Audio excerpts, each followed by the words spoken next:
Wonderful. بسم الله الرحمن الرحيم. السلام عليكم ورحمة الله وبركاته، ويمسيكم الله بالخير جميعا. أهلا وسهلا بكم مقدرين. أنا عبد الفتاح المؤمن وزملائي المهندس سامي الحداد والمهندس علي العباد.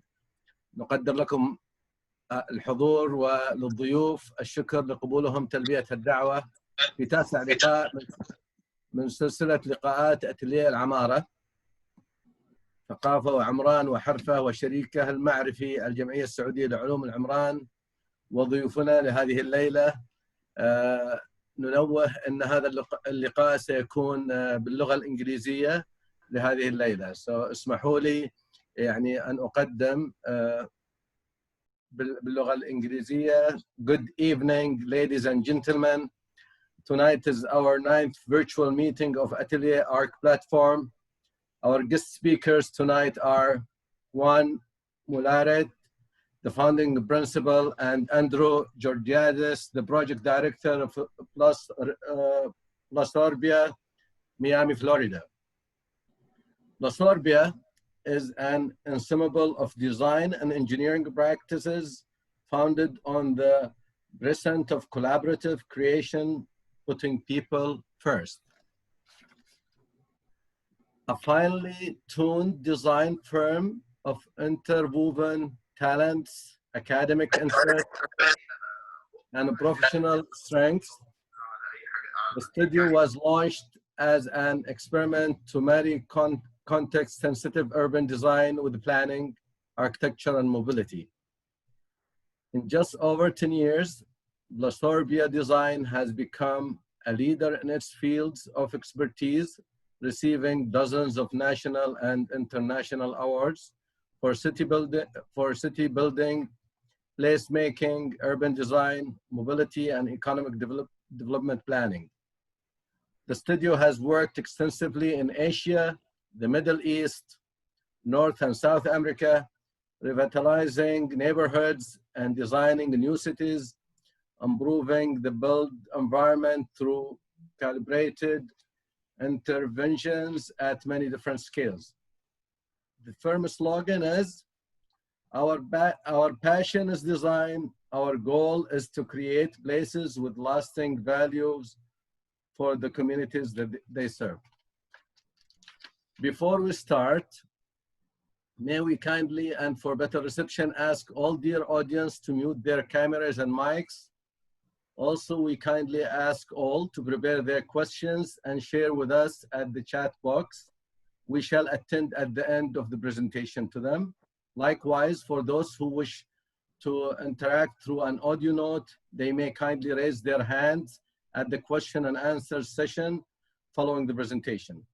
At the moment, we would like to welcome our valued guest speakers and ask them to take over and start their presentation. Juan, Andrew, the mic is yours. Thank you, Abdullah Fatah and Atielيه ARC for having us. This is a wonderful opportunity to show you a little bit of what we've learned over the years. Plusurbia, my name is Juan MULLERAT. I'm the principal of the firm. I'm also the president of the American Planning Association in South Florida, where we have an incredible amount of planners. So we have a lot of competition in South Florida. And in part, that's the reason why we have done work outside of Florida, is because over here, the competition is stifling. But we're very happy in Florida, and we're very happy to see that there's a lot of parallels between the Kingdom of Saudi Arabia and Florida, the kind of work that you do, and how amazing the progress that you have made in terms of public transportation in the recent years. It's very similar to ours. And so we're going to share our story with you. Plusurbia is a 10-year experiment, really, that began with mobility and placemaking as part of urbanism. We're a very small boutique Miami-based firm, and we have 3 different offices, including the Caribbean, because we love the sun and the beach. So we like the opportunity to have the excuse to go to nice places for work. But all in all, we have strategic partners around the world. We have about 7 offices that we work constantly. with almost 100 people in the whole team of this strategic consortium. Our, forgive me, but our religion as professionals is to listen. And listening is the most important part of our work. And then we question and then we draw. And we do this constantly, learning from each place, each culture, and each people that are involved in the projects. The team the core group of the team has remained constant. As you can see, we are a handful of people. But I will remind myself especially that it is not the number of people, it's the quality of the people. And so the team that we have are experts in their fields. We are essentially communicators, we are mediators of ideas, we are city artists and mobility experts. And we don't need anything else. So we are very, very happy the way that we are operating. And we've been very, very fortunate to have been invited to many places in the world to do work. Over the last 10 years, we've done almost 150 projects in 4 continents. We're still missing Antarctica, but I hear that there is no urbanism in Antarctica. So I don't think that one will come. But we have a decentralized horizontal structure, and we depend every project on the people in the place to teach us. We are not experts everywhere in the world. So every time we do a new project, we depend on those people in that country to help us realize the challenges and the conditions that they are suffering or that they see as an opportunity for us to visualize a better future for their cities, a better future for the places they live. And we've done this in many, many places, but as I will show you in a minute, the work that we do is through a method that has been honored in recent years with some awards, international and national, which, you know, a lot of people say, well, why do you talk about awards? Awards are really a way to recognize one's work, and it gives us the breadth to keep striving for better. So we are not complacent on the work that we have done. We look forward to more challenges to improve the ways of life of more and more people. In the case of Little Havana, it comes very close to home, and I'll show you why. So give me a few minutes to show you a little bit of our transformation as a firm. We started in 2009 in the middle of what they call the Great Recession. All the cranes that were in the US left, and the economy crashed. And so we followed the cranes. We went to China where people were building because there was a great migration into urban areas.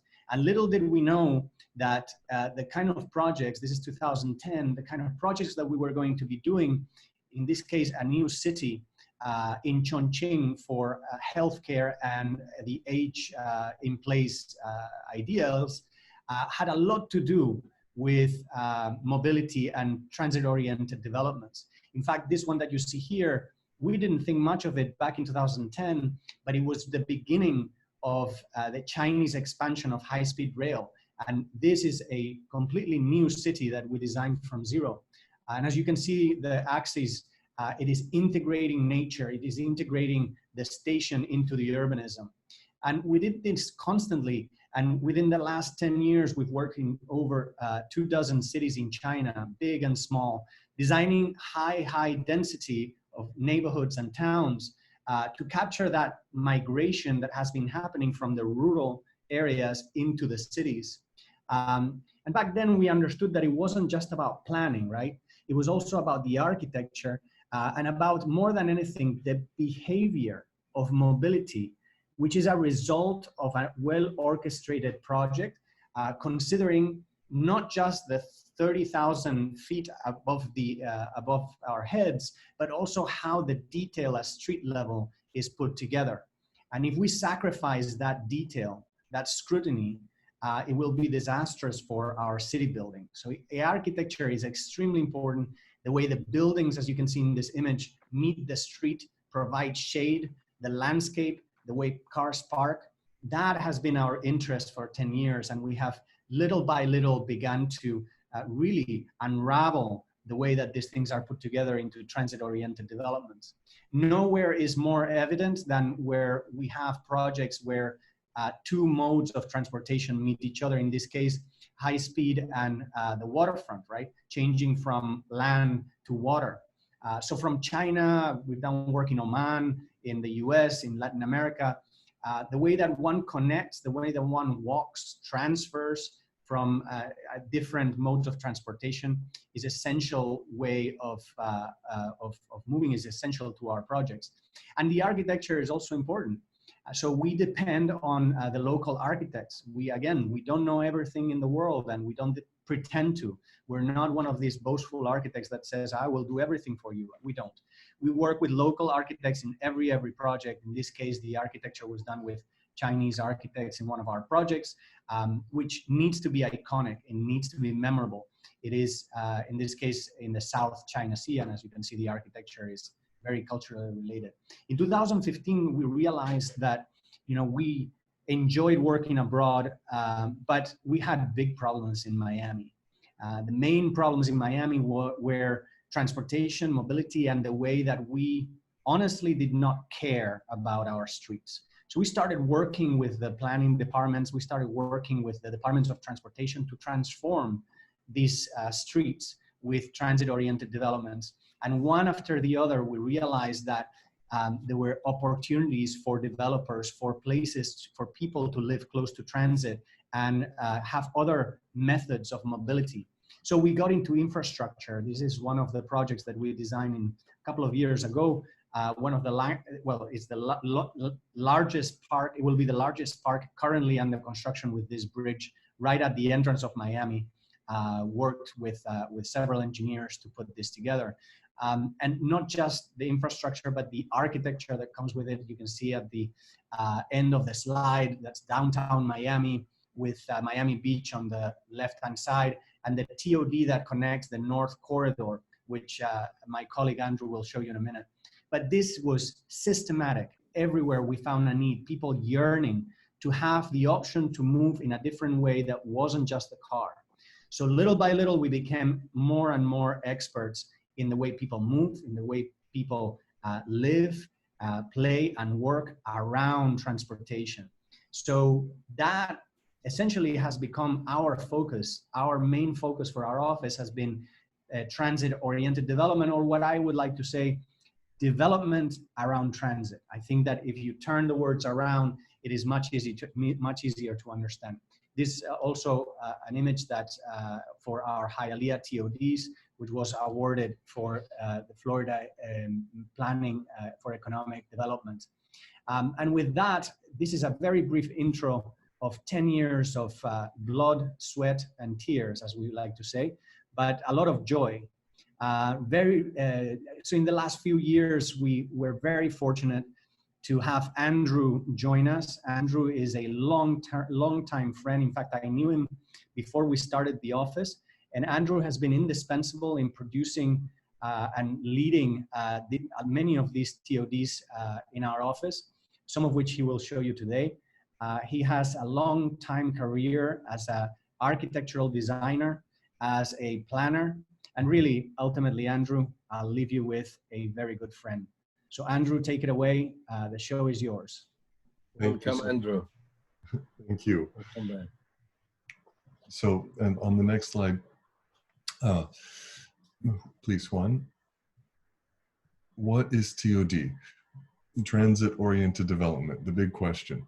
And just for the sake of contrast, we look at a very evolved, mature city. Let's choose Paris, for instance, and you see, I don't know if it's Gare de Lyon or Gare du Nord here on the right, but you see the train station and its sheds, and it's embedded in the most glorious urban fabric, which is dense. You can see the streets and the squares and the boulevards are carved out of clay, it seems, because of the fabric being so mature and shaping beautiful spaces. On the left, at the time, it was Miami's only train station, which was the Amtrak terminal. And you see that there's a metro rail train station about a half mile away from it and no way to walk from one to the other. And then between them is a wasteland of all sorts of parking lots and one-story houses and basically bleakness, which doesn't give any confidence to the pedestrian. So I would say on the left, that is not TOD. On the right is TOD. Next. And then here's a little 3D view so you can see the difference between the mature urban fabric of the European train station and how when one steps out of the station, you're in a real place. So there's a sense of place there and a true identity that's shaped by buildings, whereas that's not the case on the left. So some TOD principles, we really like to look at two broad categories, which are the public realm and the private realm. And so the public interventions are how is the connectivity, the size of the blocks around the station, mobility, how does one arrive at the station and how does one move about, public spaces, what are the quality of the streets and the squares that one encounters on the way to and from the station. And then on the private side, we have diversity, meaning the mixture of uses and people and density. How many households may live within proximity to the station? And finally, we have typology. What are the building types that compose this fabric?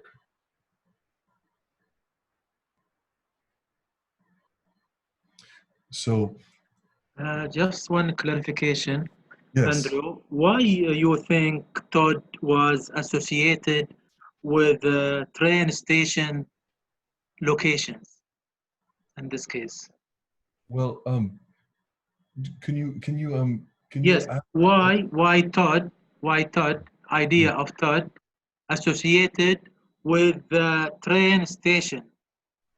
Well, it can be any transit stop. The example that I showed was just one particular one that was a train station, but really any premium transit investment such as BRT, streetcar, a train.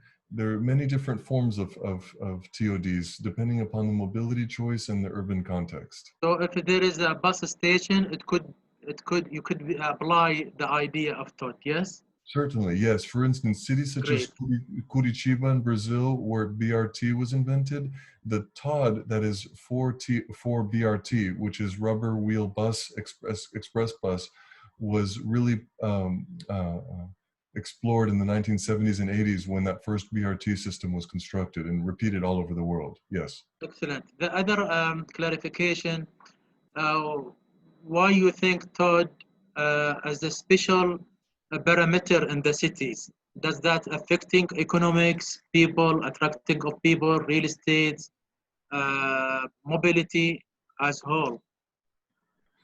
Yes, we see even in some real estate ads, sometimes a property is marketed by how close it is or if it's walking distance to a certain station, you know, so they're advertising, there's a premium that is attached to these type of environments. And even in the United States, there's walk score, which tabulates mixture of uses and urban densities, and it applies a walk score, and real estate agents, when selling a property, quote that score in order to market the property. So we do believe that these properties are getting a boost in value due to their TOD relationships.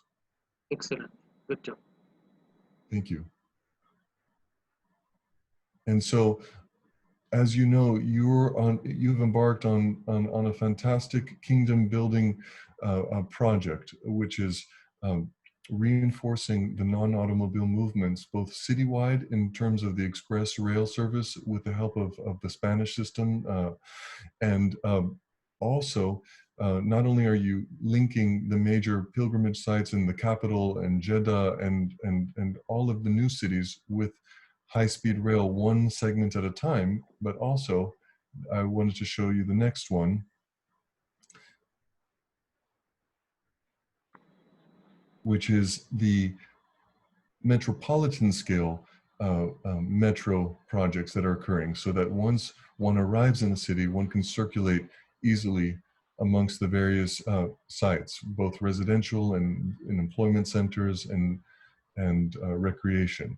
So this is an amazing moment in Saudi Arabia, and really an example for the world, because it is almost as if from one generation to the next, the decision was made that we would become a transit-oriented kingdom, which is really unprecedented in the world.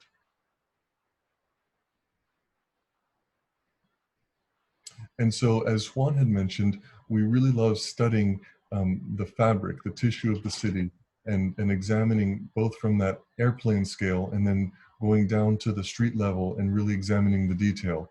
And so this just illustrates in the next one some of the different reports that have been generated recently on that front. So Hialeah, the Smart Plan, City of Miami, a Tri-Rail Coastal Link, and we'll be glimpsing at some of these projects over the next half hour.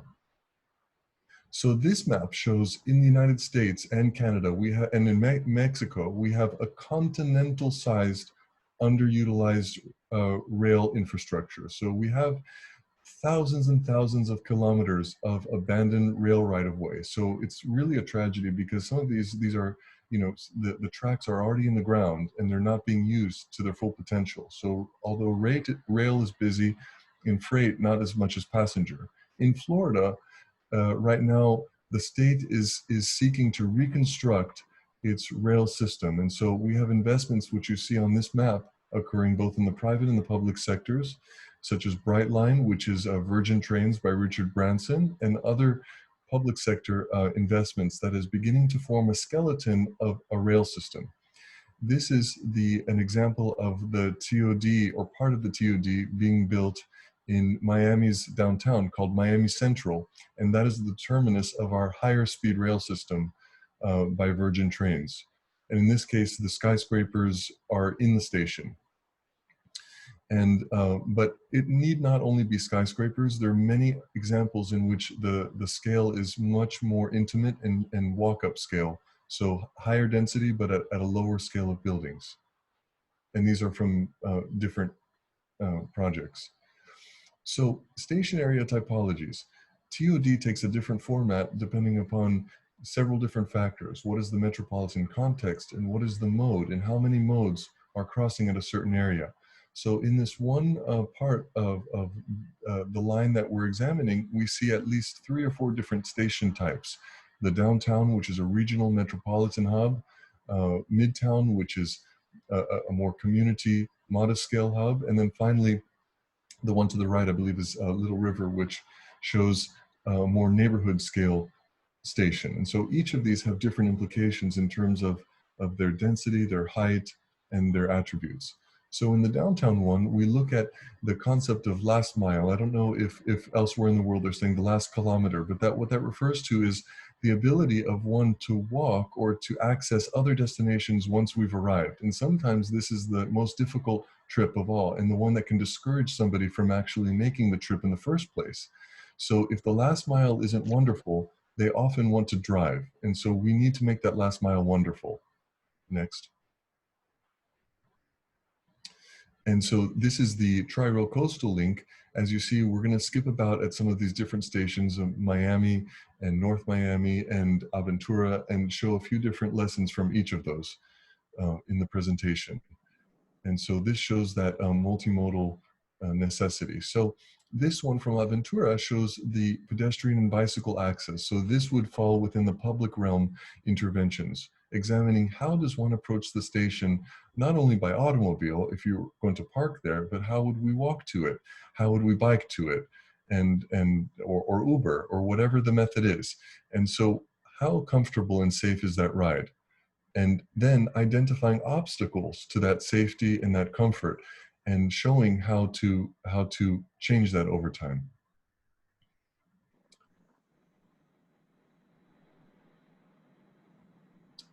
In the SMART plan, which is really focused on Miami-Dade County, we have had the privilege of working on 5 of the 6 different corridors of transit. And as Sami had said, they are all different technologies. One is BRT for now, which will be perhaps rail in the future.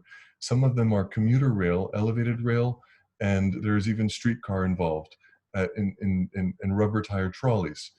And we have the higher speed terminus of the Virgin Trains, plus the airport. So basically it's a multimodal environment, each with different technologies, speeds, and station spacing, excuse me. So the east-west corridor is the first one we'll take a glimpse at. And this animation shows briefly how the east-west corridor links the downtown and the airport to a major university campus, which is Florida International University, and then all of the communities between those two poles, such as Blue Lagoon and the Dolphin Mall, and I'll show you the plans for those as well. Andrew, may I ask, while you're sharing this and the different type of trans, what governs the infill development between the stations? We have different type of station, different type of transits. As urban, as planners and urban designers, what makes it a successful development infill, and what is the criteria? Well, some of the stations definitely have a theme. For instance, I could say the university campus, is really, of course, driven by the activities of the university, whereas others tend to be more employment driven. They're heavy on office and less so on other uses, whereas others are mostly residential. And I think it really has to do with some of the context. For instance, the ones next to the airport, it's a harder sell to imagine apartments and villas, especially with the noise of the jets taking on in one of America's busiest airports. So sometimes it's a negative factor, which makes the decision lead toward a certain preference of a use or not, or a certain density or not. But it really has to do with the quality of the transit, the frequency of the stops, because the more favored stations, the ones that have better service, generally have more residential demand to them as well. So I hope it's hard to answer all the different factors, but there are also, of course, economic studies that are prepared before each of these design studies, which give us the target ranges of what the market can support and absorption rates, so that we don't overshoot and perhaps draw too optimistic of a picture, or a picture that would maybe we have to acknowledge that it would take 3 generations rather than 1 to build that out. So we're always conscious of trying to remain realists, even though we want to be also idealists for our city. In fact, in many projects, we come up with these beautiful renderings of these beautiful places, and then the data comes back and we have to bring it back down to reality. And so the images are not as wonderful, but they're real. And so we hope that, in the future, 40, 50 years, things will change. But, there's renderings that I will not show you today because they are not as beautiful as the visions that we have. Our economic advisors will often stand there above our shoulder and say, that can't be 15 stories, you must make it 6 stories, and then we're brought down, we're humbled. Okay. So this is a comment which, vision precedes code. In other words, we always must vision before we know how to create the legislation to implement it. So coding is one thing, but visioning is another, and visioning should come before the codes or the zoning code reform. Normally, who established the vision, Andrew? Yes. Clients or designer? So ideally, we'd love to be involved from the very beginning, so that we generate both the vision and then are involved in the code to help implement that vision. In some cases, a vision has already been created either by another firm or by the client, and we are asked to update it or to write the legislation to implement it. So we enjoy working on both type of projects, either the whole package, which is visioning and code, or one or the other. We're happy to participate. Any cases of a design build, Todd, that in your mind, if it is design build, that means vision plus execution become very clear and obvious, and even the output it will be really fantastic, because the client and the designer at once, they're working together. Yes, certainly. And in certain cases, when it's been a developer tender or RFQ, this has been more so than others. So in some cases, when it's developer driven, and when the desire to build immediately is sort of stated up front, and then the design is merely we're just trying to get to the point of construction documents rather than the longer public visioning exercise, which is meant, to allow several years for its build. It's worth noting, though, that you cannot build a code. You establish the code, and hopefully that code, the way that you write it, changes the economics, the investment capability of your development, of your developers, your private sector, and that makes change around the station. So Hialeah, for instance, is our best example, where we did the project about 3 years ago, and the economics around the station totally changed, where things are being built right now, but the best metric for me has been the planning director of the city calling me and saying, I've got another application. Another developer is interested in building around the station. Before we did the code, nobody wanted to build a station. It's the image that Andrew was showing you before. Everything was industrial. We changed it into mixed use. We increased the density. We required commercial. And now suddenly there's a lot of interest to build around that station. So that, I think, is the best metric for the success of a TOD, is how many applications will the municipality receive after the code has been implemented. Thank you. This picture shows the Dolphin Mall TOD, and as you see, there's 2 large enclosed malls and basically a wasteland of surface parking lots, and all sorts of different underbuilt parcels around this station, which will be the one before the Florida International University campus. So this was showing a hypothetical build out, and as you see, it breaks up some of those super blocks that have an excessively large perimeter and begins to make a fine-grained network of blocks, streets, and public squares. And all of them are oriented toward the station, and then there's a gradation of building type and density from the station outward. So this is a way of reclaiming some of that desolation that currently exists, and imagining a sense of place in that spot. We have some renderings. This is from the neighboring actually place on the train line, but it's representative of the type of scale that one would see along this TOD, which shows, as I had mentioned before, higher density, but achieved at a lower height than the things that we have, the projects that we've engaged in Asia or elsewhere abroad.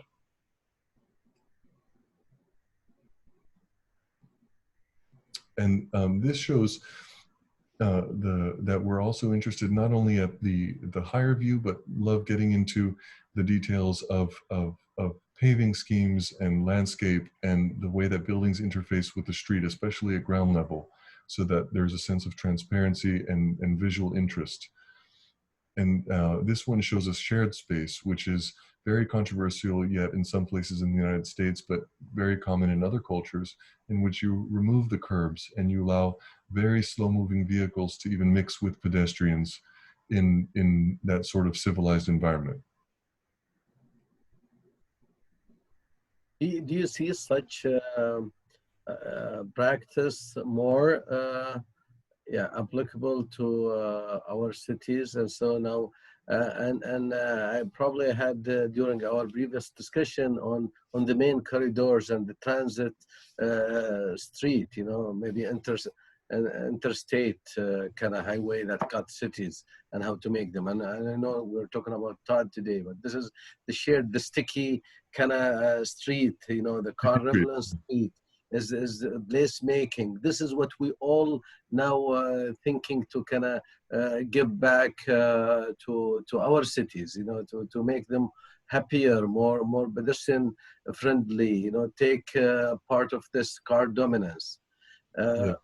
How viable is this, and how could we also tame, if I may say, the main corridors of car dominance? I know there are practices and there are tracks. You could make cities or street more car relevant, if I may say, within the kind of slower or smaller kind of corridor. But when it comes to larger street, how would we do such things? You're absolutely right.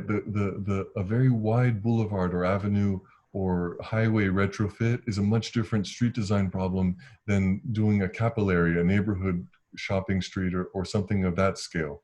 So later on, I'll show you a few renderings that take on the topic of the larger street. But I think that, you know, when we look at the precedent of large streets that move volumes of traffic but are still a pleasant walking environment. So think of the boulevards of Barcelona, like the Passeig de Gracia, or the famous ones in France. You can see an example of places that have wide sidewalks, street trees, interesting architecture, and yet they have extraordinary high volumes of automobiles, you know, sometimes 50 to 100,000 per day, which compare to our interstate freeway volumes, but they do so without being a blighting influence. They're a value-added good address, whereas our interstate freeway systems are not an address, but something we turn away from because they're so offensive. So, you know, even in the United States, we could do another topic on this, but there's a wave of freeway teardowns that is occurring in American cities, in which, you know, highways that were once elevated are now turning into boulevards at grade. So that's another thing we could speak about in the future. Wonderful.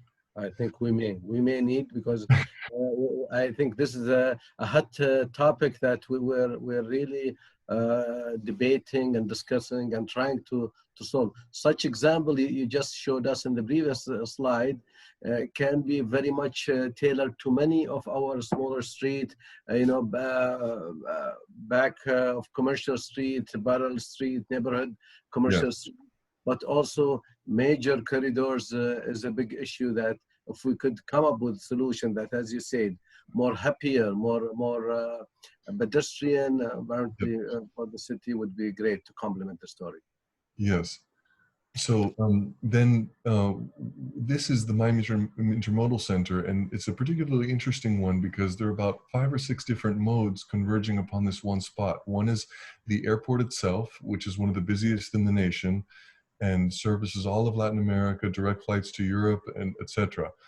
Miami International Airport. And then there is the three different scales of train arriving here: Metro Rail, which is our elevated metro system, the shuttle to the airport, and also an Amtrak station. And I think there's also Tri-Rail. So maybe there's like 4 rail systems coming here, and a car rental hub.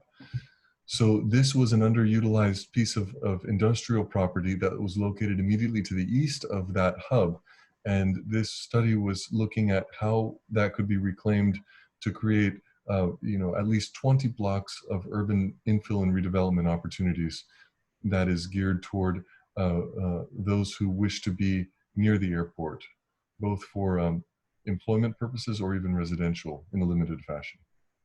These are street design diagrams showing the importance of starting to look at the fine scale of both paving, crosswalks, illumination, trees, and how all of this comes together in an ensemble that creates the public realm.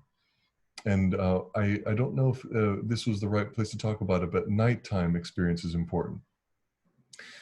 As you remember, Abdul Fatah, AFM plus Dover Coal & Partners and Ibrahim Muhasib with Rick Hall had a very fun time in 2007, 2008, doing the Jeddah Streetscape Manual. And I think there were about more than 100 kilometers of corridors here, Al-Malik and Al-Nuza, Hamad Al-Jasar, and the road to Makkah, all drafted carefully by Ibrahim, and then with renderings done by us and at Dover Coal at the time. And so this was the conceptual metro plan on the right, and then details for different squares and streets on the left. And on the next slide, there was this was a very quick photo transformation showing Al-Malik when we did during the charrette, just a glimpse of how you could start to incrementally change a very big boulevard into something that is shaded and activated over time and shaped by buildings. So that's exactly you're answering my previous question in a layer, which is wonderful. Thank you. So you still could make it happy, lively, and still with having the car transit and not delayed, but kind of also Yes. pedestrian attractive as well. Yes, and once again, you've already started to do that in Saudi Arabia, because these roads have a boulevard format. In some cases, they have a slow-moving frontage road where drop-offs and parking and access can occur, but then the main thoroughfare is unimpeded by those, that parking and such. And so this is once again a detail of that Woonerf, which is the Dutch term for the sticky street or the shared space street. And you see that cars almost fearfully come as intruders into the space at a very slow pace and freely mix with pedestrians. And there are no curbs, and sometimes they're just bollards and people. And we see that this is more effective in taming driver behavior than simply posting a speed limit sign, which doesn't do much to affect driver behavior. So creating the obstacles through the zigzag and through the material surface Yes. and others, and that can be applied in residential as well, isn't it? In residential neighborhood, or may it be on commercial street as well? It can be in both. And in fact, most of the Dutch examples were tried out on residential streets before it became common on commercial-oriented streets with ground floor retail. Andrew, in a sharing street or sharing places, with all of the previous slide shows a beautiful composition, people, car movement, pedestrian, cafe. How are you articulating such corridor, a sharing space corridor, and comparing with the normal streets?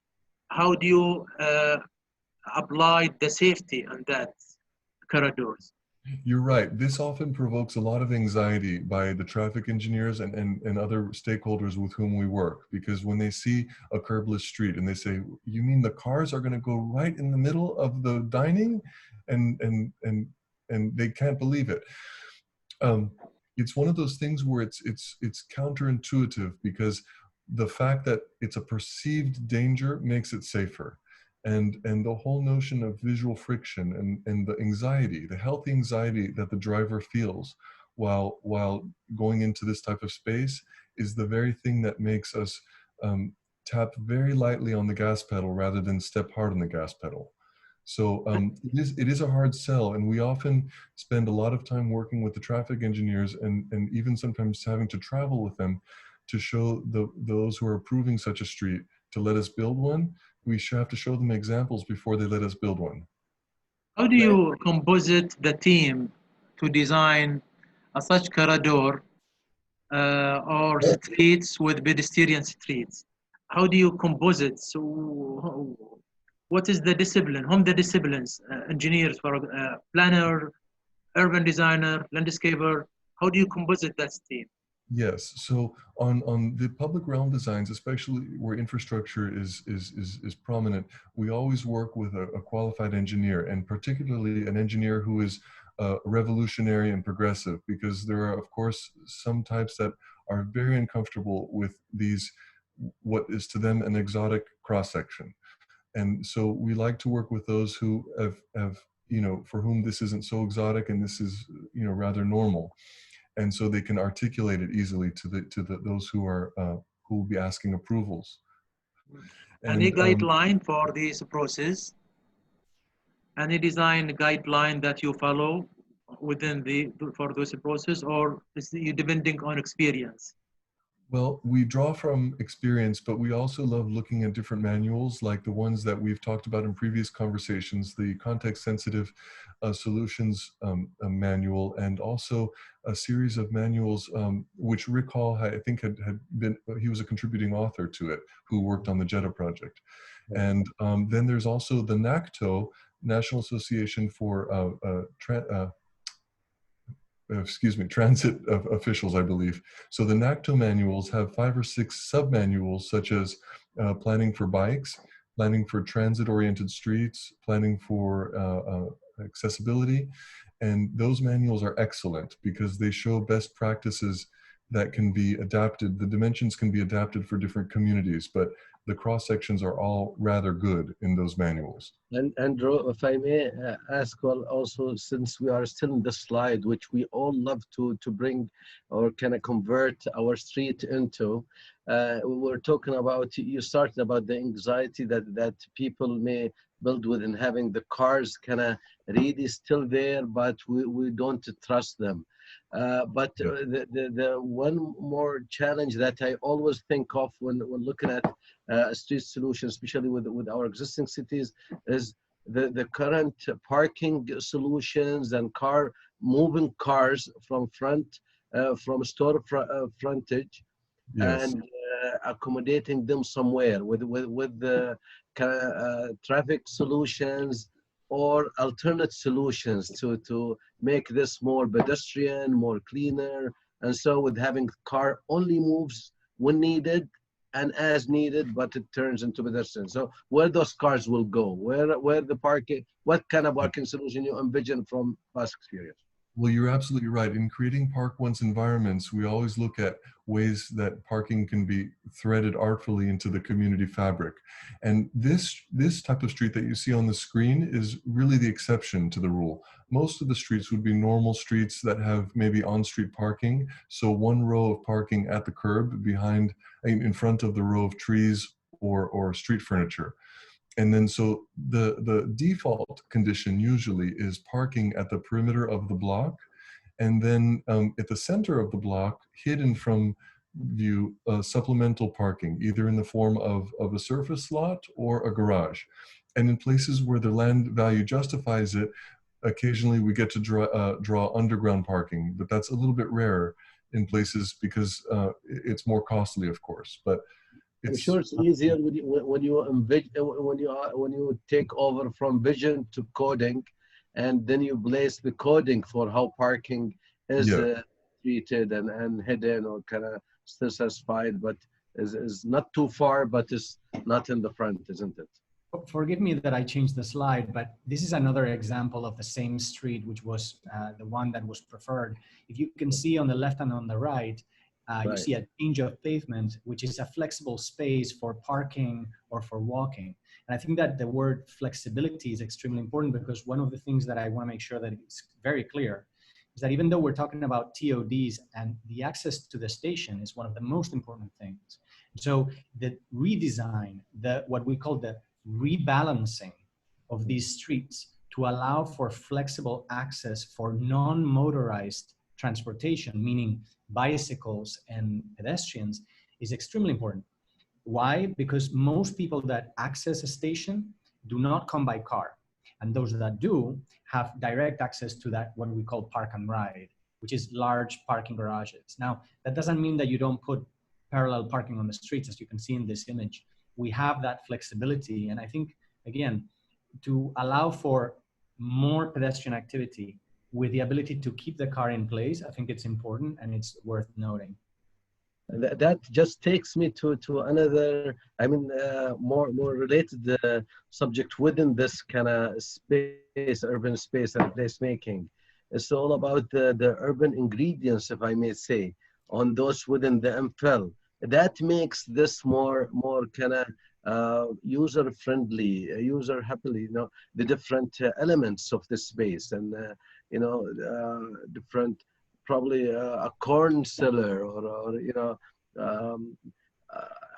know, those type of MPhils that you see and you make you love coming back to the street.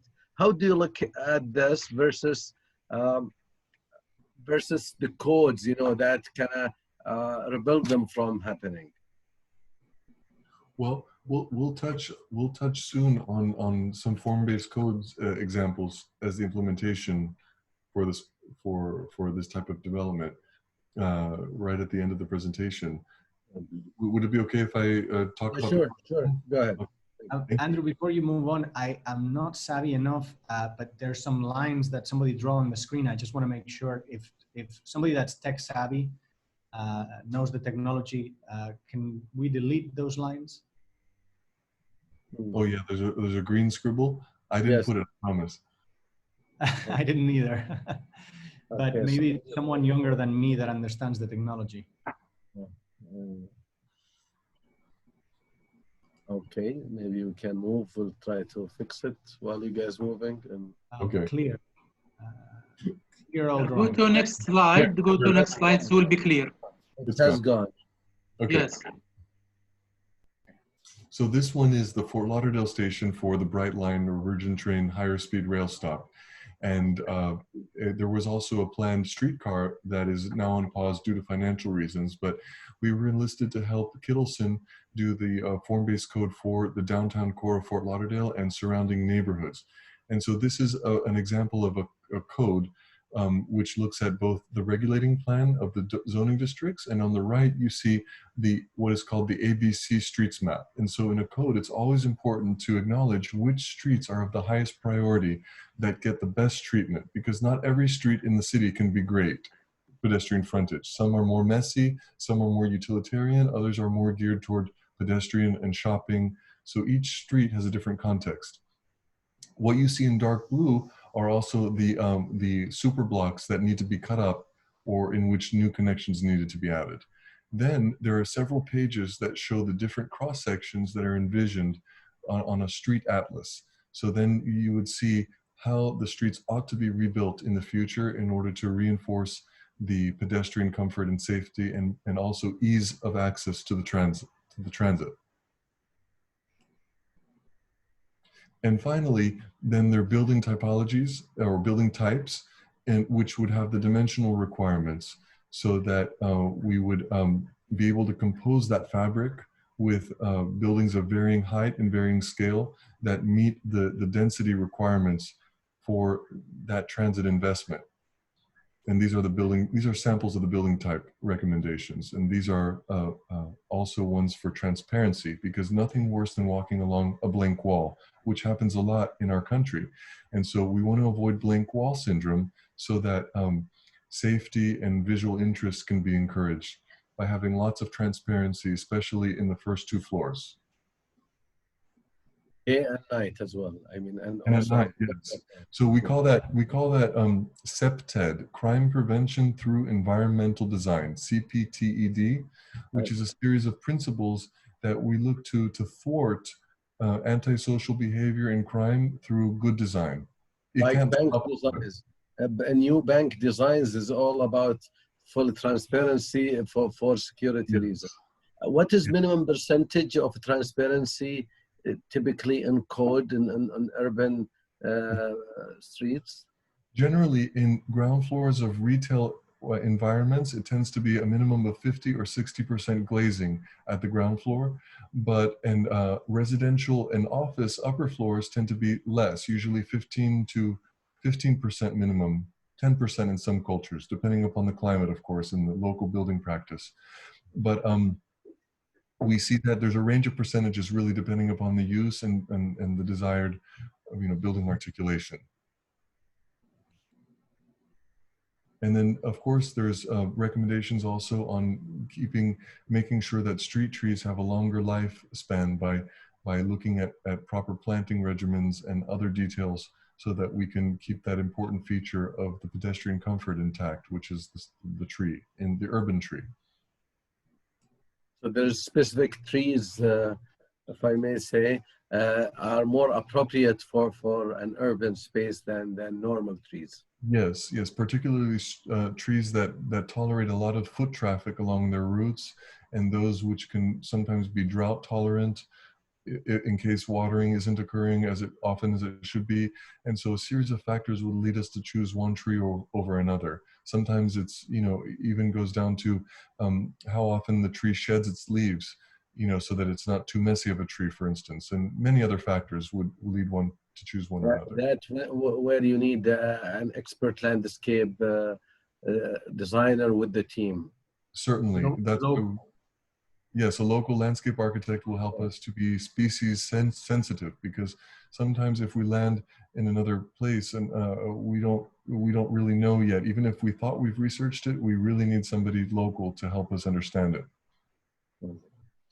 And then this is a very new science in form-based codes, which is sea level rise adaptation strategies and resilience strategies. So both the form-based code for the entire city of Miami, Miami 21, is undergoing a resilience audit right now so that these things can be built into it. And we were able to put some of these recommendations into the Fort Lauderdale downtown code as well. So we see that coastal Florida cities and places around the world that are threatened by sea level rise, like Holland and Bangladesh and Rio and the Maldives, all of these places are low-lying, and they have high population densities that will be threatened by 1 to 2 meters of sea level rise in the coming 50 to 100 years, which we need to think about already.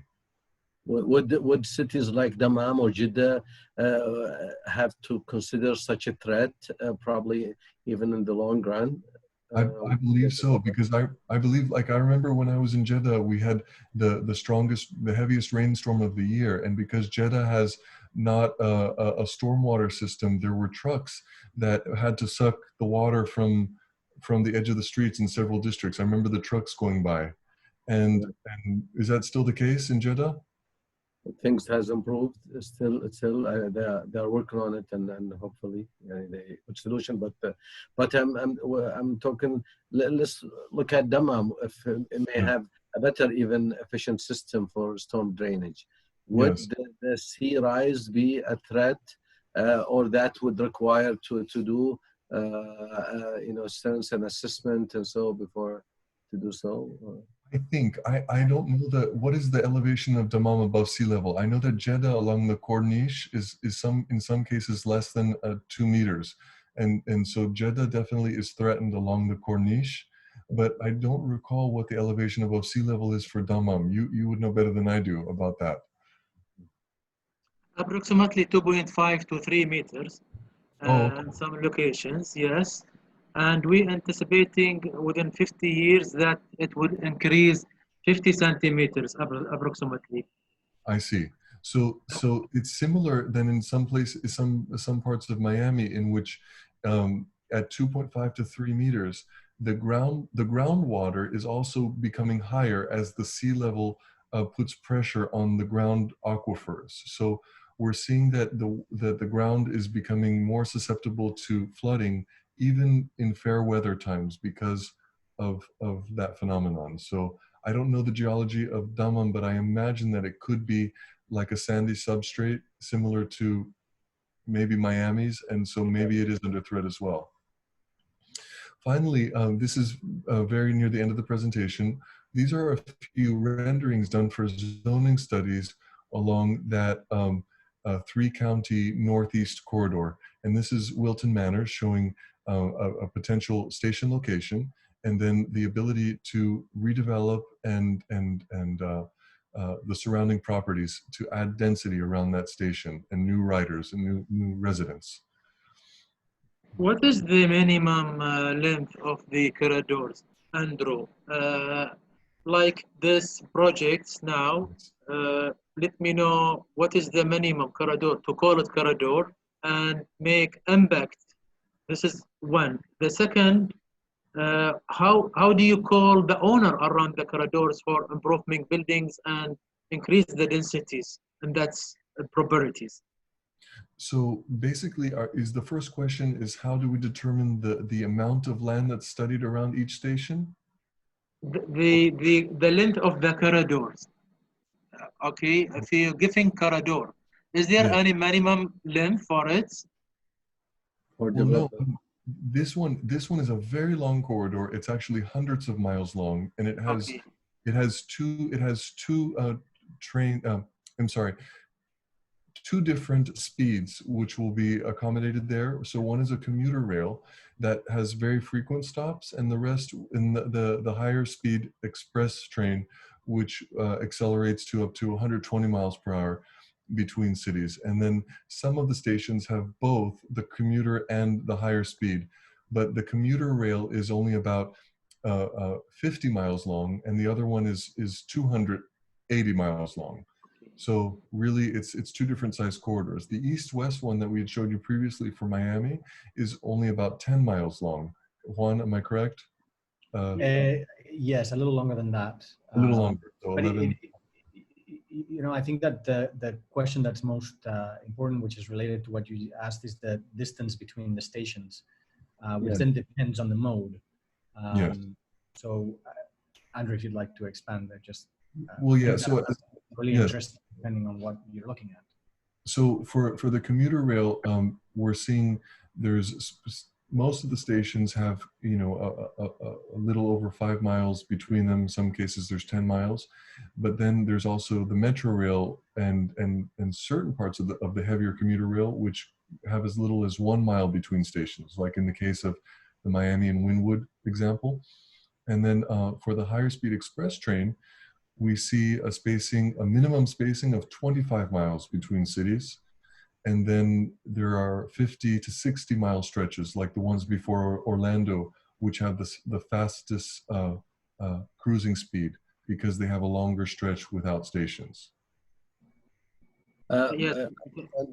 May I ask, I mean, I know that when we work on TOD and when we try to probably select which type is more applicable on a certain corridor, sometimes we have 2 lanes crossing, and that gives it probably a different kind of importance for the urban infill, if I may say, or the transit capture in between. What makes, what gives this more importance, and what planners should normally would do? Yes, I think that you're right. Wherever we see a confluence of several different lines or nodes or more multimodal rich area, that TOD or that TOD will become more important. So in cases where we see the convergence of a high-speed rail, for instance, with a metro train and also a bus, so there's 3 or 4 different, you know, motorized modes right there, plus the automobiles and the cyclists and the pedestrians that are enforcing that. Those become much more important than ones that have a single station of a VRT or a streetcar. And does that kind of more govern what type of different infill to do, or that is all depends on the contextual where it falls, like whether near airport or whether within a busy downtown commercial or so? Yes, I think both are correct. The context and, you know, because we often design in public, there's also the having to go through a more transparent and democratic, dare I say, or you know, political process of designing in public and with neighbors. And sometimes a limiting factor can be the appetite that the surrounding residents have for tall buildings or more density. So we also have to listen carefully to making sure that the scale that we propose is palatable, acceptable to the different community stakeholders. And sometimes what we have in mind as planners, even though we say, well, you know, we recommend, you know, 18 stories of 100 units to the acre, but it may be difficult to convince residents to want to support that. And also a very important factor is the economics, right? The appetite and the ability to absorb certain types of program. In Miami, what we're seeing right now, it's an extreme example of an extreme affordability issue, right? So the prices in Miami are extremely high.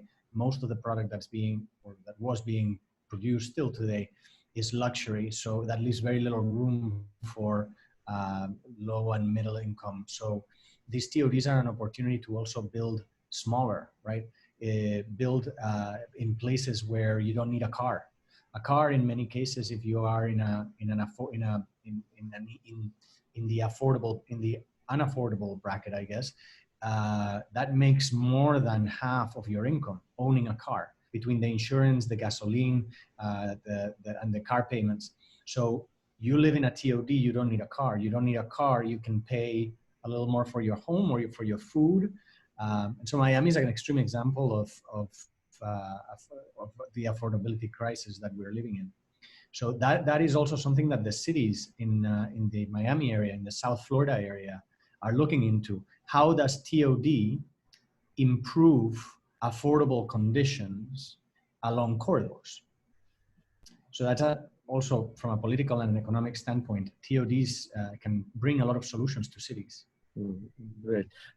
Looking at Miami and now that you're saying, and that does not make it's not much different from our climate, from our from car dominance to our cities and so. And you've been now assessing it and probably worked on many new improved solution. And what kind of lessons that we can probably immediately could borrow and adapt to our cities? Well, first of all, about the climate, we can't, even though we both have very hot climates, sometimes more humid, sometimes more arid feeling, we can do a lot by improving the pedestrian experience through the use of canopies, awnings, building articulation, colonnades that produce shade, and street trees. And so all of these things can drastically influence the urban microclimate so that we can entice people to want to walk again. And, you know, when I was in Arizona, I was on a day in Phoenix and it was 110 degrees, but the urbanism was good and there were misters and some, and nice architecture. And there were still pedestrians, you know, at 40 degrees Celsius, 42 degrees Celsius, which was unbelievably hot. So we have a lot to do with, you know, on the topic of climate design. And Juan, did you want to say something? I see, or no? No, go ahead. We could go on for hours on just. Yes. Yeah. And that brings me to the Tampa case study when they brought also the local old street car and then bringing them also within the fabric. Yes. Any shed on that? How Tampa probably have kind of regenerated and made their cities happier for not only locals, transport on all the street cars, but also for visitors as well. Now I'm going to beg for forgiveness, but for time's sake, we actually took out the Tampa example. So I'm so sorry. Okay. But Tampa, as you were saying, Tampa is. We can do a second presentation next week if you'd like. We can do that. And then there are very few left here in this one. This was a Palm Beach Gardens, which the previous one had, the previous community preferred a more modernist architecture vocabulary, and this community asked us for a more Spanish revival architecture. So you see the architecture renderings look different, but the principles are all the same. It's about density, mixed use, and integration of the station into this new fabric that takes over the old parking lots. This is North Miami for its zoning study, also showing how to reimagine the center intersection of the village right there, and then make new housing around the station. And Andrew, I have one question here. Yes. In a previous image, please, for Yes. that intersection. How you as designer, how you determine the form-based code for the neighborhood, for example, surrounded? And is that the second question? Is that true? That is the neighborhood the toad makes the neighborhood undesirable. Is that right? That means the neighborhood bothered from the toad. Is that? Yeah. I believe as an optimist, if designed with love and care, I do believe that the TOD improves the livability and the aesthetics of the neighborhood. Yes. Okay. Yes, but I mean, if you know, one could have transit-oriented development that was insensitive as well, and that could be detrimental. So I would say it really does make a difference to have a handle on the different designs, particularly how buildings are they street friendly or not. So it's not important just to be dense or mixed use, but what is the quality of those facades as they are perceived by the pedestrian? That makes all the difference in inspiring them to walk or not. And Sami, another thing that we have found is that, especially in the areas that we work, around the rail lines has typically not been high demand residential and have not really brought values of those properties up.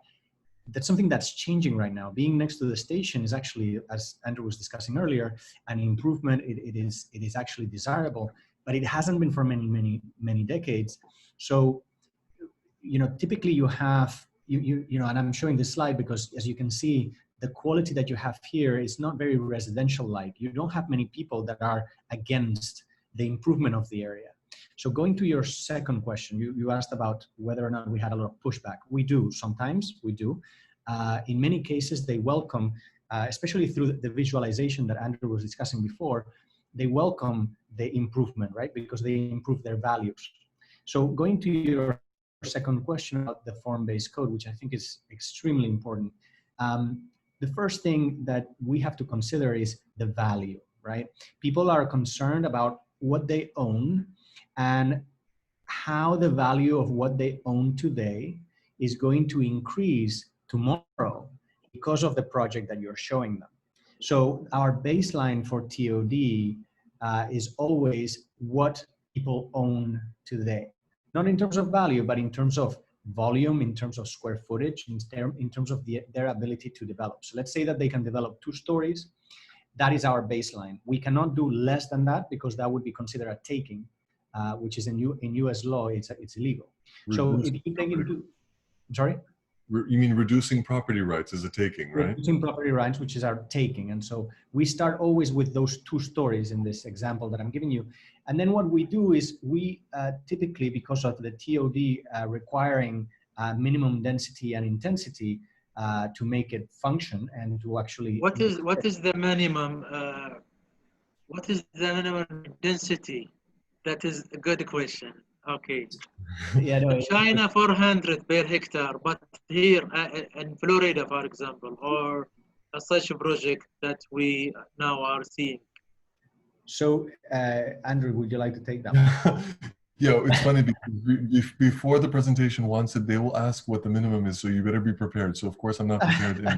Well, the problem that Andrew and I have is our inheritance in the United States of the British system. So we are still working with acres and miles and feet. So I can tell you that roughly an average is 30 dwelling units an acre. And that it would be within a quarter mile, right? I don't have the calculator ready for me to do the math. But essentially, what you're seeing in these images is the volume that would include, or what that would house enough density. Now, of course, you're going to say to me, because I know that you're very smart, you're going to tell me, well, how big are the units, right? So, because you can show one building and have many, many small units or very, very few large units. And what we typically try to do, which it is my way of not answering your question about density in metric system, I can tell you that the average is about 30 units an acre. But I will answer your question in another way. I need it in a person, not in units. So I think in a person, yes. The density, not by unit, by person living in the hectare approximately. So isn't 1 hectare is 2.7 hectares in 1 acre? 1 hectare is 10,000 square meters. 1 hectare. So there's 10,000 square meters, 100,000 square feet. So I think there's 2.5 acres in 1 hectare. So. You can jump. Okay, you can leave it. You can leave it to proceed your presentation. Let me come to another question I had in my mind, which I wanted to ask you.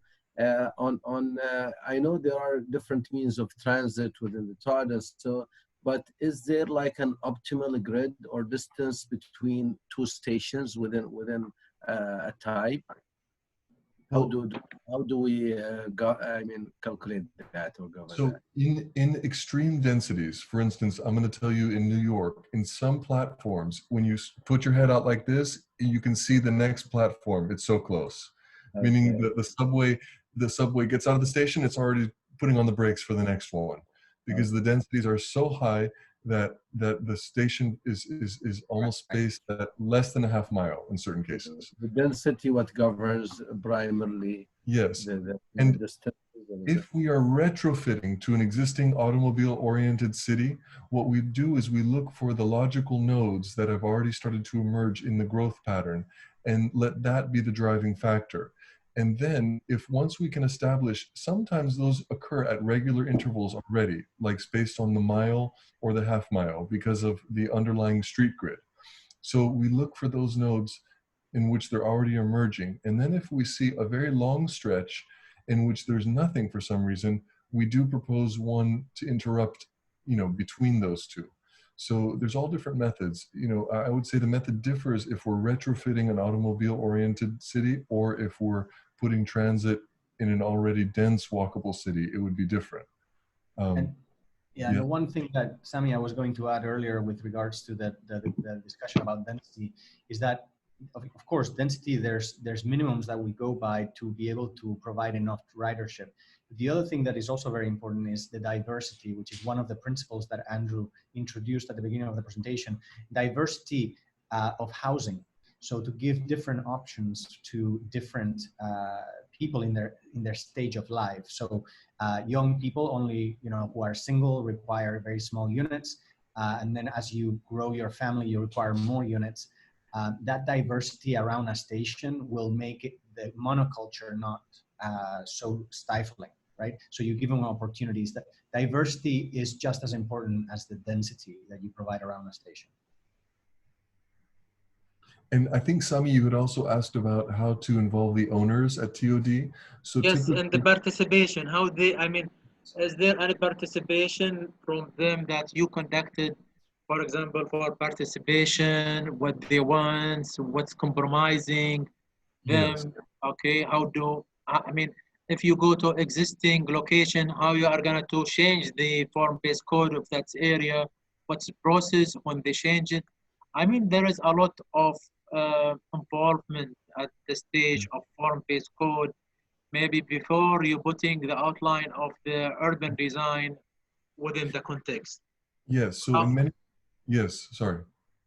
Yep, this is the verification. In most of these renderings you saw, they were created during a charrette, so a public design charrette, and that charrette itself was preceded by many months of invitations in which the landowners within a certain radius of the station were each given personal invitations to appear at the charrette meetings.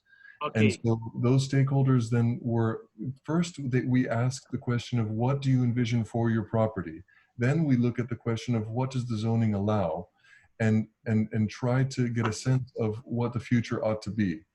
And so yes, those people are usually always at the table if they accept the invitation.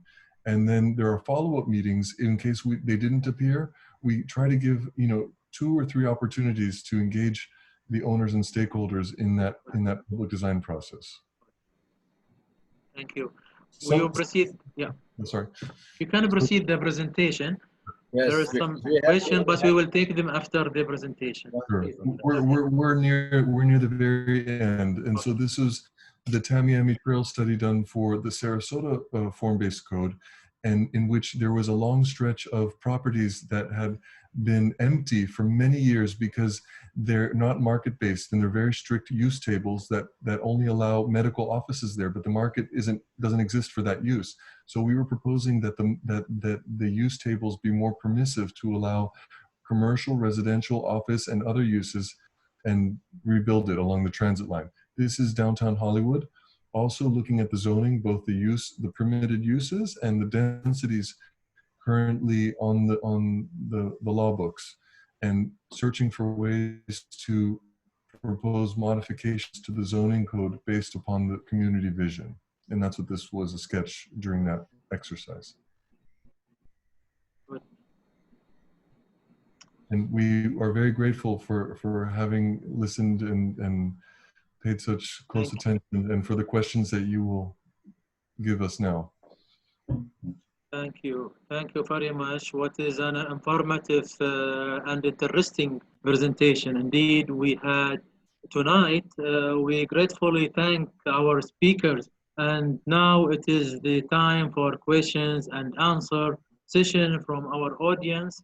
Many questions. I have here, I will start with with question given to me. A question from Mr. Salman Al-Amir. The slide shown showing cars and pedestrians side by side, reminding of Rome and Florence. Are you inspired by Europe, narrow urban areas to some extent?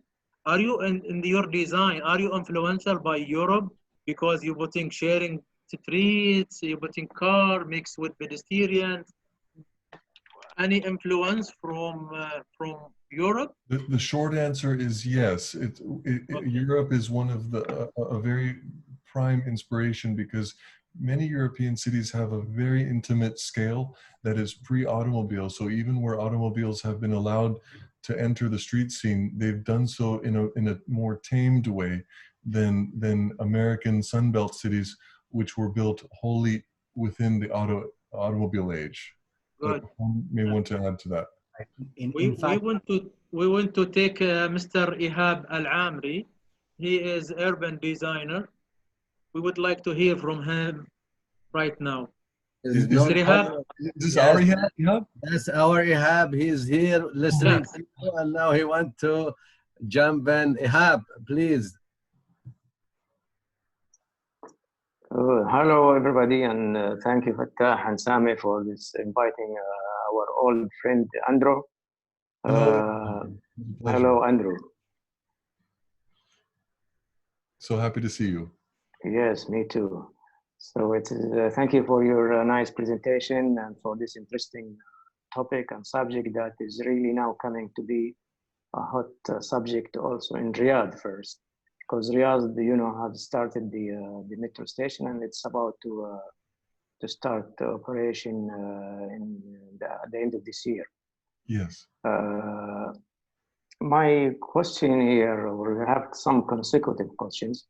Actually, those two of these will be developed through time, right? It is not going to be developed within 4 or 5 years. It will be developed through 10 to 15 years, right? Yes. Okay, then that means the program for the these should be flexible somehow. That you cannot really predict what type of the fuses that will go there, and the densities and the type of housing demand in those areas, right? So that the flexibility on your coding is something that is very important, right? Yes. Correct. Okay. Now, based on your experience, for example, Miami area, or it's somehow similar to Saudi Arabia. It's a car-oriented city, as well as it is really hot and humid. And we had the same case in Jeddah and maybe in the AC province. Now, how acceptable this type of development transferring from car-oriented mobility to public transit in America? Do people really started to adapt to this type of mode, or they are against it? May I, Juan? Of course.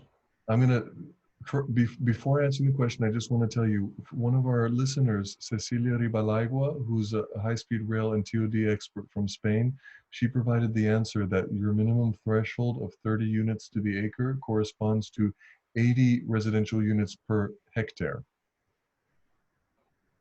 So anyway, just to address that. Now, your other question about do automobile cities, how have they matured and adapted like Miami? My grandfather was on the original design team for the Miami Metro Rail in 1975. He was an engineer who helped plan the Metro Rail system.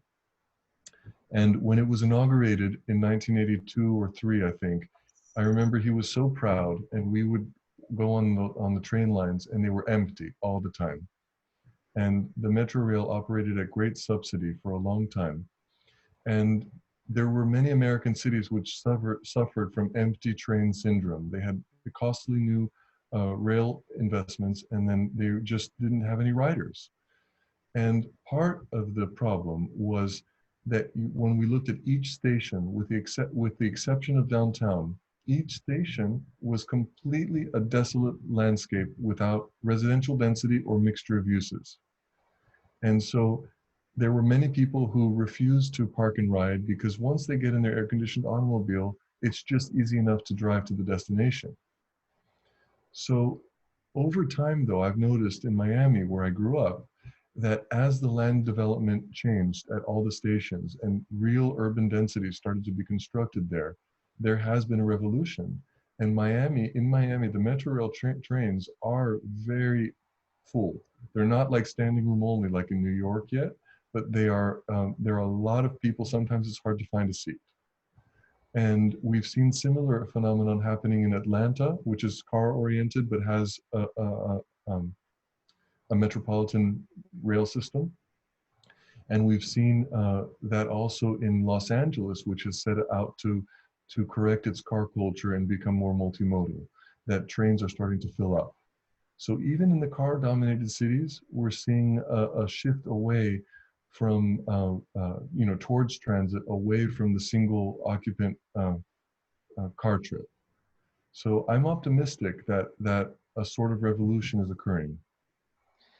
I think that another thing that you mentioned, Ahab, it's nice to meet you, the flexibility of the code needs to be, you mentioned that you didn't ask it, but you mentioned it, and I think that it would be bad for us not to mention. The codes that we write that are typically form-based, they work with maximums and minimums, and they provide a range of uses. So it is, I mean, I have to mention it because it's very, very important. We can do a vision, our firm does many of them, but unless the code is flexible enough to change with the economics and with the times and with the demands over time, it'll be a disaster. So again, the solution to that question that you didn't ask, but I feel like I have to mention, is that maximums and minimums in terms of densities, intensities, building disposition, setbacks, all these things, and then uses is very, very important. So that over time we can, the code is able to remain alive and also provide the solutions that, or provide the adapt to the economic times. Does that answer your? Yeah, thank you.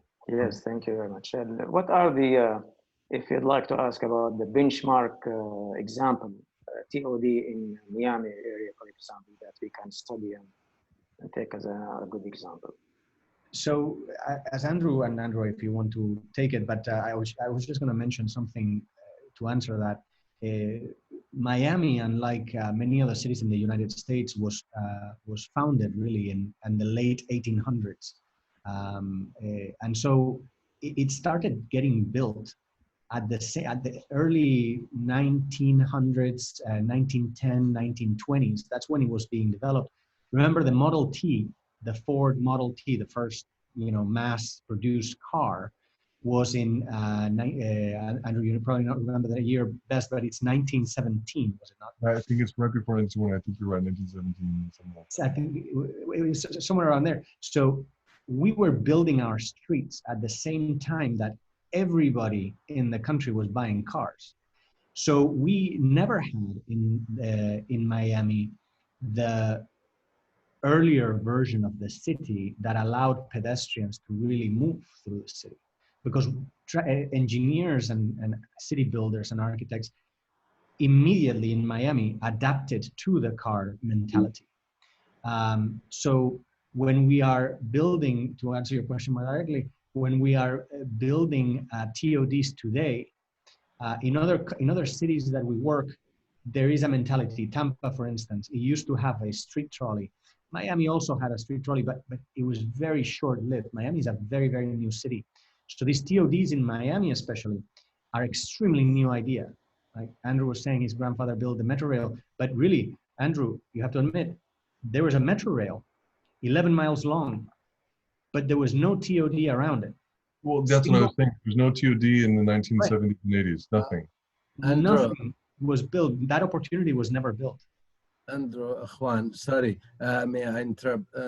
Ihab, just stay tuned. Ihab is an old-timer, a guest of honor, and been working with us in multiple projects. But I have a couple of raised hand. I would like to get them in, and they are also having good questions. Besides, we have a couple of good questions at the chat. So let me give you, because the gentleman raising hand, all very important. I'll give you fast questions from the chat, and I would like you to kind of give fast answers to either one of you. Sure. From Engineer Radwan, he says, okay, thank you for the presentation. I just have one question. Does the climate affect the planning process in your design? Since I did not hear it in the master planning project you had shown in the presentation, any point about street and building orientation related to environment? That's one question. You can answer, then I'll go on the other. You can answer faster. Does climate, building orientation within your solutions?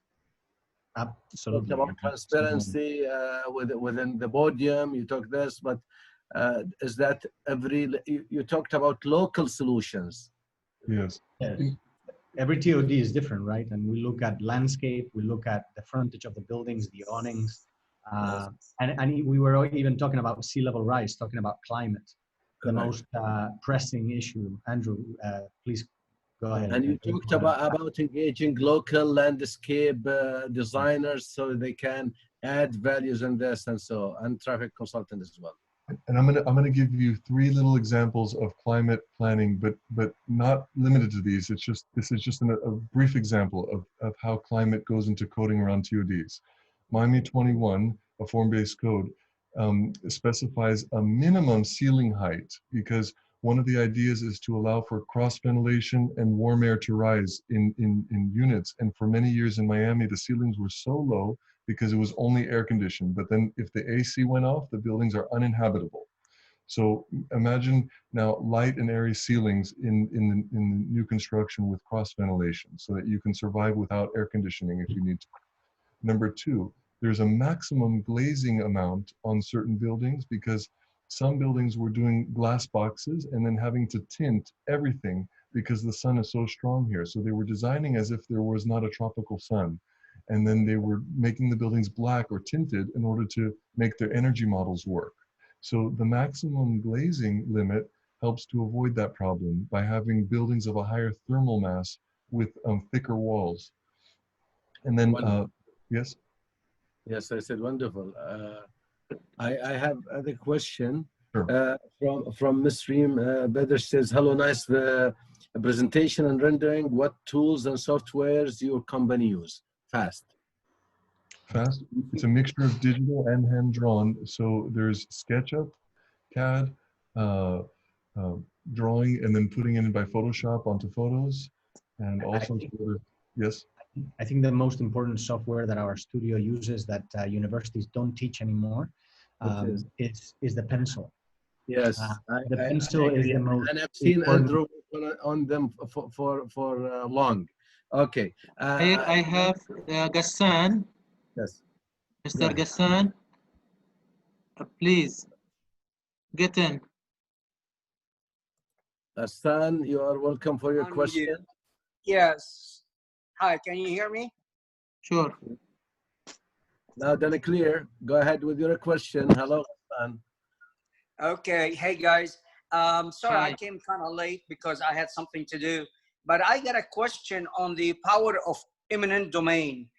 Do municipalities practice this eminent domain when they're acquiring both sides of the corridor for mass transit?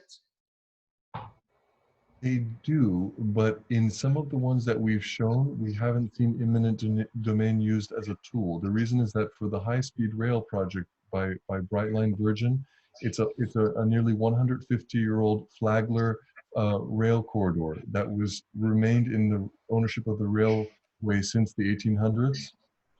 And then in the case of the Metro Rail, it was they were along large street corridors, some of which had medians. And so the viaducts are all built within the public right-of-way.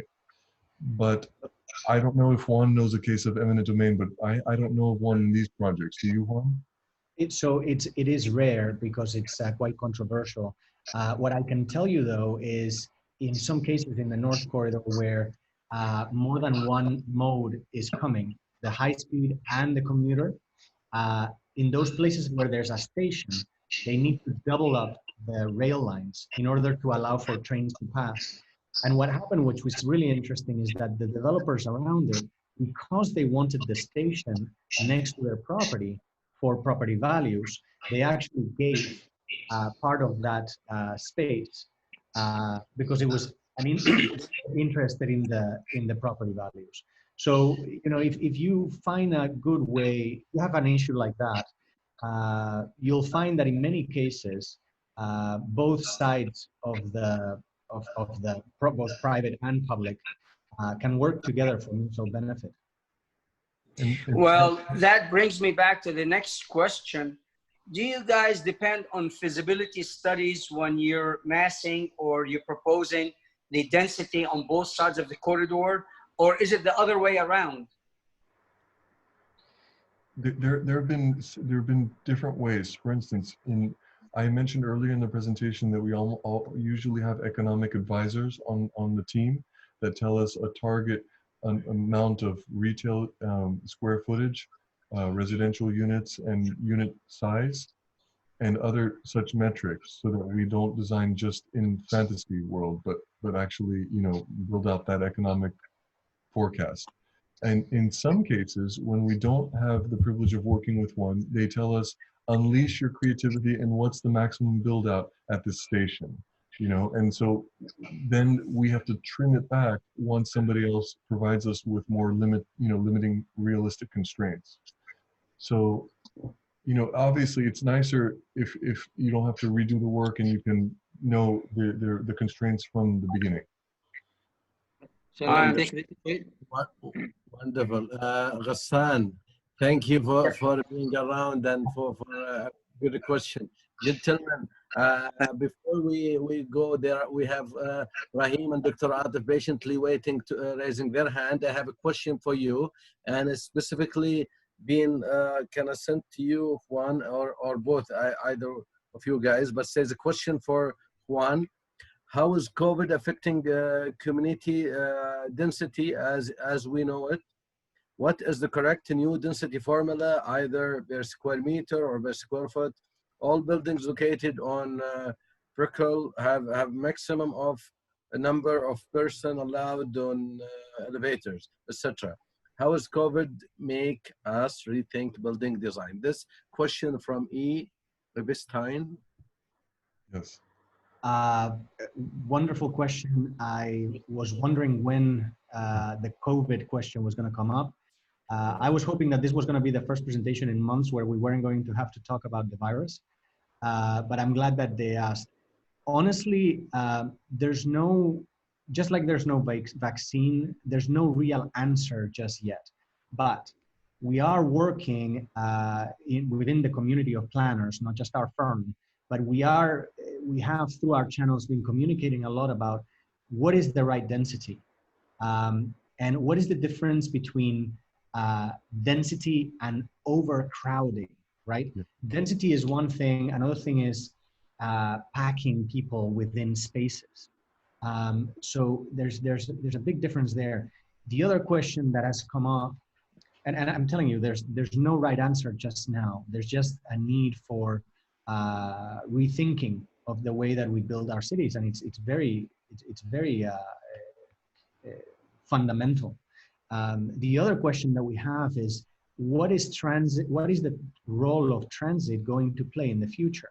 Because a lot of people are afraid. I'm afraid of flying right now.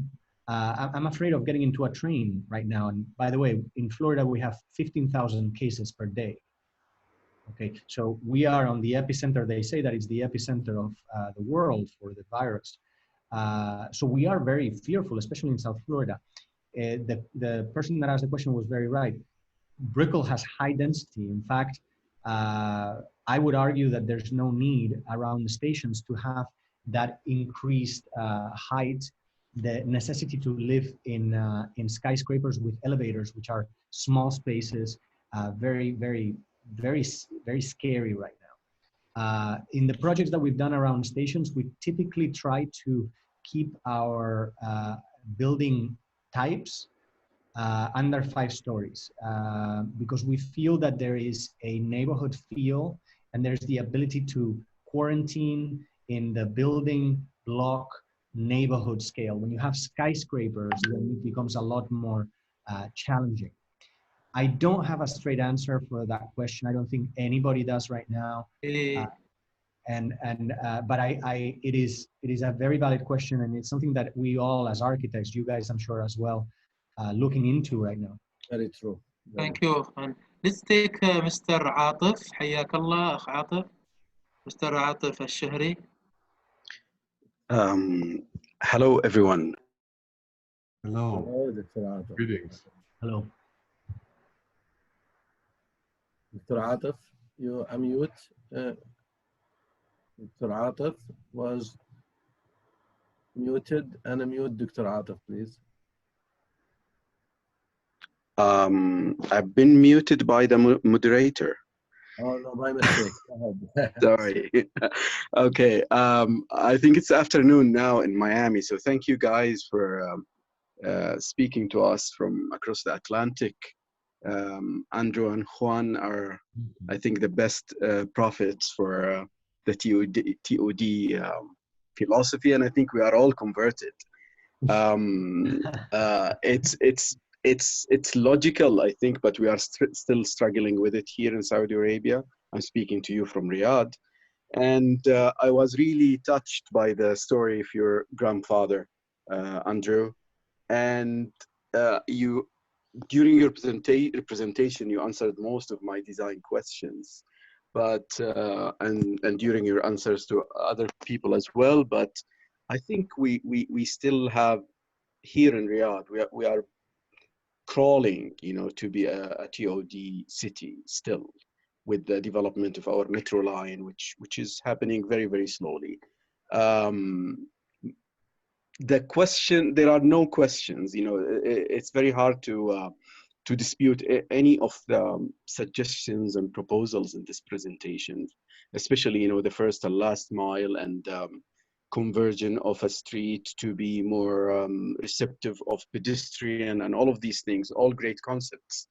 But then looking at, and I'm not an expert in this, but I'm an architect, of course, the whole value chain of TOD, and I'm taking Riyadh as an example. Really the question, when I take a taxi in Riyadh and people know the driver knows I'm an architect, the first question they ask me is about the metro lines, how it would affect their income as taxi drivers, and I think this is the same question that, any new mechanized means of transportation or production had to suffer, from the Industrial Revolution. The question that everyone is asking and probably didn't come up is the $64 question. What is the ticket price of the final end user? And I'm taking Riyadh as a very generic example of TOD really. And how that if you back engineer the whole thing, what would it mean,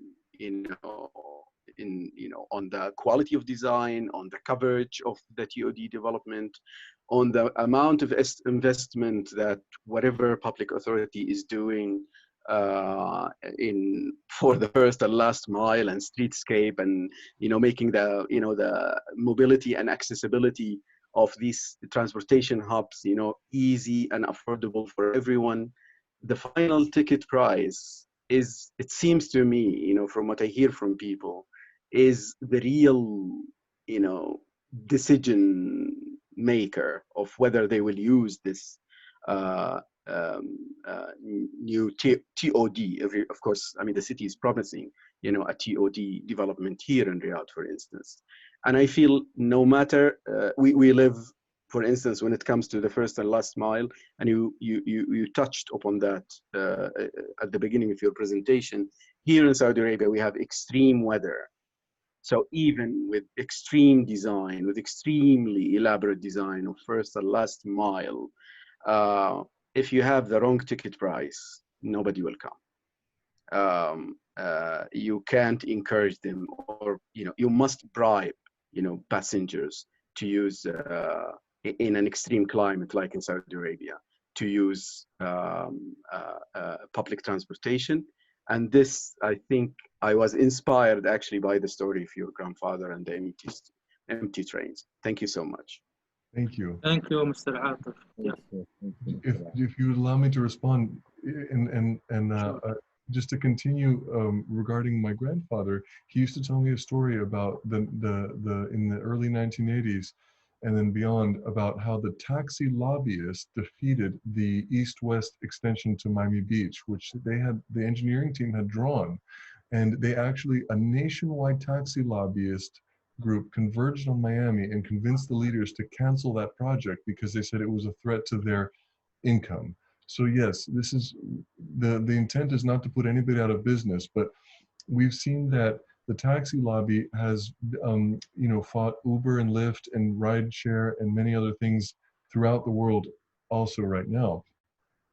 But it continues to be robust in certain cities like New York, which has an advanced transit system in which, I heard once Andres Duani say, the fleet of taxis works hand in hand with the subway system that goes underneath the island and all the 5 boroughs. So really, if we can find a way to have less antagonism between taxis, Uber, and our station areas by really improving the drop-off so that we're actually trying to provide new customers for the taxi drivers rather than defeat them and put them out of business. I think that's a healthier way to look at it, is trying to elevate our brothers and sisters who are driving taxis and Uber and everything else. So and then regarding, I think then after that you talked about the price of the ticket. In the case of Brightline Virgin trains, it was really a real estate development proposal more so than tickets generating the revenue. So all of the TODs became the primary economic driver, and the tickets was just, it occupied a small percentage of their overall profit forecast through the year. Most of it was really a land development scheme. Now that's a case when the rail controlled real estate. In many cases it doesn't. So in the cases where it doesn't, there are innovative mechanisms which should be employed so that we can subsidize or fund the rail where ticket prices fail to cover all of the operation costs. And so there's tax increment financing, TIF, and several other, an economist could better explain than I could, but there are many other mechanisms by which we can add real estate of value and allow that to be applied more to the operations, because the rail is providing all this value, but sometimes doesn't get to enjoy the money that is generated from it. But then it has to pay all the price with the And in Miami, we actually have what they call mobility impact fee. So every development actually pays an impact fee that goes towards mobility. So a lot of and that's why we keep the ticket price extremely economic for everybody to be able to use it. And a lot of the lines, for instance, the airport line, the connection between the MIC and the airport was built with a half a penny, which is another tax that we have. It's half a penny. It's very, very, very low. And over the years, we have saved that money and built additional lines. And the upkeep of the metro rail, for instance, it's part of that impact fee, mobility fee that developers pay in order to be able to build. The other reason why the form-based codes are very useful is because, as I was explaining in one of my earlier answers, we have minimums and maximums for building density and intensity and height. But we also have what we call benefit programs. And these benefit programs allow the developers to build just a little more if only they pay into a fund that then can be for open space, for transportation, for beautification, for many other things. So we have mechanisms for development to actually foot a lot of the monies necessary for transportation to function. Here we have Mr. Ibrahim Muhassib, an all-time team member. He would like to say hello. Mr. Ibrahim, please. Hello, hi, Sami, Al-Fatah. Thank you very much for hosting this great presentation. Andrew and Juan, thank you very much. Great to see old friends. Ihab, hi everyone. My question is there, as we've seen the railway, the unused trails in the US, is there any plan of connecting those together on a long term, most probably, as the ones that you showed in Florida? Yes and no. So pardon me, I wrote back to a different participant when I typed in the answer. I saw it come up in the chat, so pardon me. But so the Bright Line Virgin Trains example is largely upon the FEC corridor, which is that, you know, almost 150-year-old rail corridor owned by Henry Flagler. And so that one is a, you know, a private rescue of a line. Right. And then this is also occurring in a few other spots in the nation. And when President Obama was president, there was the high-speed rail program, which unfortunately it floundered due to political and financial reasons. But what it did do was call attention to upgrades needed in certain corridors. And then, so particularly that's happening in Cascadia, which is the Seattle, Portland, Vancouver corridor. And then it's also occurring in Chicago, in the Great Lakes wheel and hub and spoke system. So we see St. Louis, Cleveland, Chicago. There are new upgrades on the rail lines there. And then also very controversially, there is the the Texas high-speed rail program, which one of our friends asked about eminent domain. It's currently the most high-profile eminent domain case in the nation, because it's not only using the abandoned rights of way, but it's also having to look at putting the viaducts across private ranches. And this is being done by eminent domain, so they still are able to have the ranch intact, but there's a column spaced every 100 feet going in the ranch. So the unused rail corridor project is happening in little pieces here and there across the continent, but not in a unified way yet. Andrew, we have 5 minutes to wrap up. If you finish answering, we will take a quick, very quick question from Mr. Ihab. Then because we have only 4 minutes now to Zoom will close, we will take it and then we will make the end. Start it very fast before we conclude. Very quick, yes. Okay, again, Andrew, I have asked if you can pinpoint a successful TOD that has been built in one of those hot states in the United States, for example, that we can learn from. So can you cite example of successful process? I'll cite a few as fast as I can. One is the Dadeland Mall station, which is almost fully built out on the Southern Metro rail line in Miami, which converted all of the parking lots into high-density mixed-use housing neighborhoods. So Dadeland Mall station. The other one is in Bethesda, Maryland. Bethesda, Maryland, yes. Which is also built out, and it's serviced extremely well. Most of northern Virginia, outside of the capital, has been busy building TOD, the Ralston-Ballston corridor, and many of the different metro lines in Washington. Yes. Wonderful. I think because we're catching up late with time. Last word from you, Juan, before we conclude. Any last word you want to say? Well, we have a longer list of TODs and other projects. So if you want more information, our emails are on the board. Feel free to reach out. We don't have all the answers, but we will try and help as much as we can. We are always trying to learn also. So our profession requires us to continuously learn more. So We are very appreciative for your time and for inviting us. We are very excited to share our experiences and look forward to breaking bread with you soon. Thank you.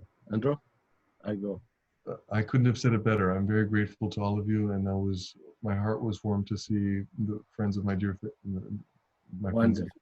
Wonderful. Then before we conclude this meeting, we would like first to thank you both, Juan and Andrew, for the great event that has enlightened and enriched us and our audience tonight, for sure. Surely many thanks extended to our attendees for their lovely follow-up and value participation tonight. Also, not to forget, great gratitude to our associate partner, the Saudi Oman Society, to our team here on the podium and behind the stage. They've been so helpful and really supportive for their great help and wonderful support. Last but not least, a special big thank we want to send to ArcNet and to its director, Architect Mohammed Al-Mishharawi, for their unconditional and continuous support to Atelier Arc platform and knowledge sharing and enrichment that they are striving as well to bring forward to our professional society. We would like to announce also to those who are interested to receive the post of our upcoming events. They can simply follow us on our social media accounts or simply join our WhatsApp group made special for this purpose. Of course, last announcement that this session will be uploaded on our Arc Atelier YouTube channel for people who want to go back to it and have the learned lessons be followed. For our Arabic speaking audience also, we thank you once again. نشكركم. سنكون بإذن الله على موعد قادم يعلن عنه. كونوا مع أتيليه العمارة في مواضيع ودردشات وحوارات معمارية وعمرانية وثقافية وحرفية. إلى هنا نستودعكم الله. Thank you, gentlemen. Thank you, everybody, and have a wonderful evening. Our pleasure. Thank you. Next. Bye.